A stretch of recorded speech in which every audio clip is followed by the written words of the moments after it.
Hi everyone, it's Kim Hill.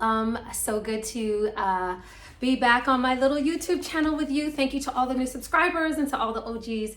It's been so much fun. I'm gonna do a really quick piece because I just am.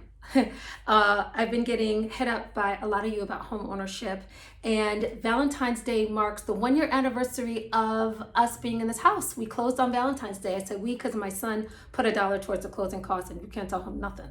And then literally I had been packing for 4 months prior because it took 4 months to close the house, and I had moving trucks at the house on the day after I closed. So I want to give you just a little bit of something that I hope really encourages you. I went a conventional route for my loan, but there's great FHA programs out there for first-time home buyers. You can check with your state. There's also federal grants. So this is the real nugget, and some of you may know this, but it can all be very daunting. I always say, set the intention for what you want and then let the details work themselves out later, right? So what you do is go on Google or whatever your search engine is and find out what grants for first-time homeowners is in your state.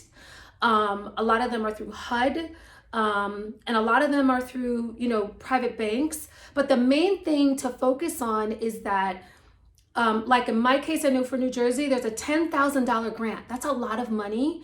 And so if your closing costs are $13,000, that goes towards your closing costs, and you would move into a house with $3,000.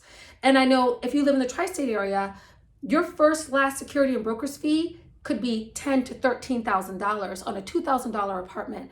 You could be in a house for less than that.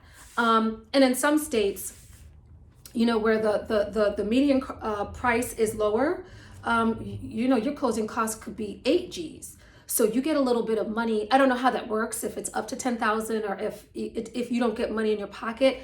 But here's the best part, because one of the biggest deterrents for potential homeowners is credit.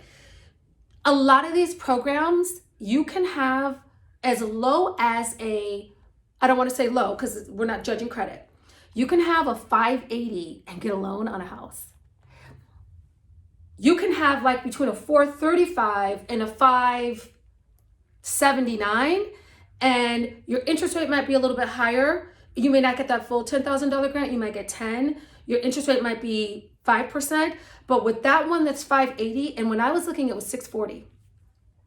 Your interest rate or your percentage down would be 3.5%, and you could get a 2% loan.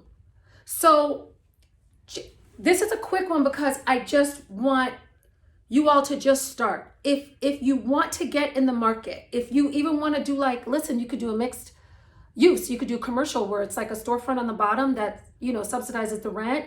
You could do a duplex. You live on one side, someone else lives on the other. There's a lot of ways to do it. You can go in with friends, and we can talk about this because there's more than one way to skin a cat, but find out what your credit looks like. Don't be afraid of it if it looks what you deem it to be bad. There's programs out there that can help you build your credit, but more so, you might be able to get into a house right now.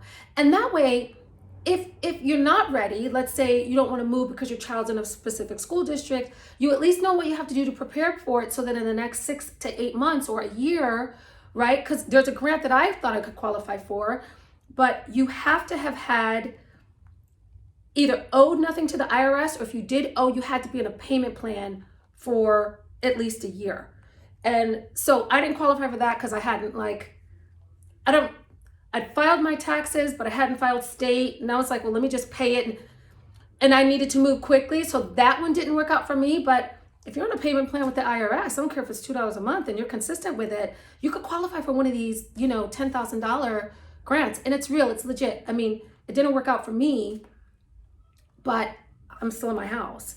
And I have plenty of friends that it worked out for. And trust me, when I buy my second, because I'm looking at mixed use right now, and I'm looking at opportunities to have rental income, I'm gonna do that. Trust and believe it. So this is a short one. This is Next of Kim. Thank you so much for tuning in. There will be more on this and more music and more Kim True Hollywood stories. Okay? And of course, as always, Nope and other great apparel. I love you guys. I'll see you soon.